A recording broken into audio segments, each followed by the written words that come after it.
Oyez, gentes dames et braves messires, vous écoutez Ça m'a bien fait lire avec Roméo Frati. Il est toujours bon de rire de ses défauts. Alors, rions de nos petits défauts franco-français, grâce à un Iranien qui se balade dans Paris et qui prend le temps de donner son avis au sujet de la capitale française et du chef de l'État. Bienvenue dans les Lettres persanes, roman épistolaire de Montesquieu, publié en 1721. Nous sommes à Paris depuis un mois. Tu ne le croirais pas peut-être ? Depuis un mois que je suis ici, je n'y ai encore vu marcher personne. Il n'y a point de gens au monde qui tirent mieux parti de leur machine que les Français. Ils courent, ils volent.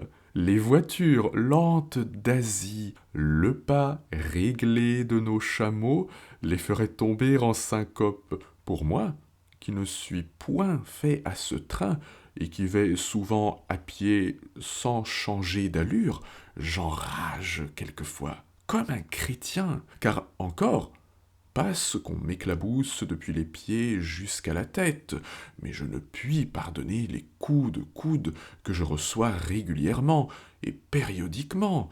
Un homme qui vient après moi et qui me passe me fait faire un demi-tour, et un autre qui me croise de l'autre côté me remet soudain où le premier m'avait pris, et je n'ai pas fait 100 pas que je suis plus brisé que si j'avais fait 10 lieues. Le roi de France est le plus puissant prince de l'Europe. Il n'a point de mine d'or comme le roi d'Espagne, son voisin, mais il a plus de richesse que lui, parce qu'il les tire de la vanité de ses sujets, plus inépuisable que les mines.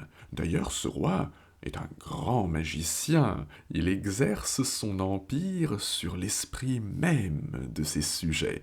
Il les fait penser comme il veut.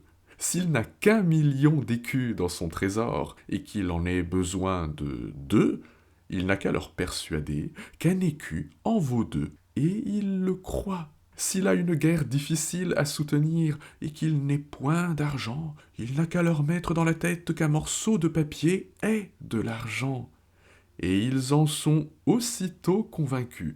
Il va même jusqu'à leur faire croire qu'il les guérit de toutes sortes de maux en les touchant, tant est grande la force et la puissance qu'il a sur les esprits. Je ne sais pas vous, mais j'ai un peu l'impression qu'on me tend un miroir. Enfin, bref, commençons par le commencement. Les mots que vous venez d'entendre sont écrits par le personnage de Rica dans une lettre qu'il adresse à son ami Ibn. Rica a quitté Ispahan en compagnie de son ami Ouzbek pour faire un long voyage à Paris. Il porte un regard perçant, c'est le moins qu'on puisse dire, sur le mode de vie des Parisiens ainsi que sur le roi de France.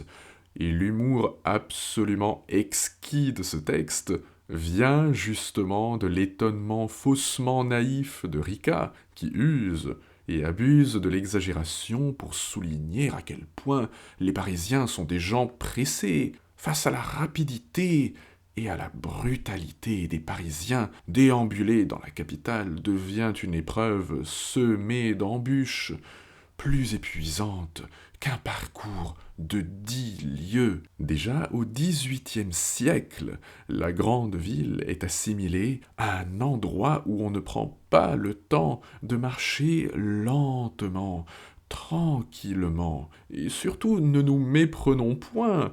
Si le roi est moqué, c'est peut-être avant tout pour faire la satire de la vanité et de la versatilité des Français, deux petits défauts dont se nourrissent nos politiques. Oups, je n'ai rien dit. Vous écoutez Ça m'a bien fait lire avec Roméo Frati. Retrouvons-nous sur Deezer, Spotify, Podcastix, Apple Podcasts et YouTube. Jusqu'au revoir.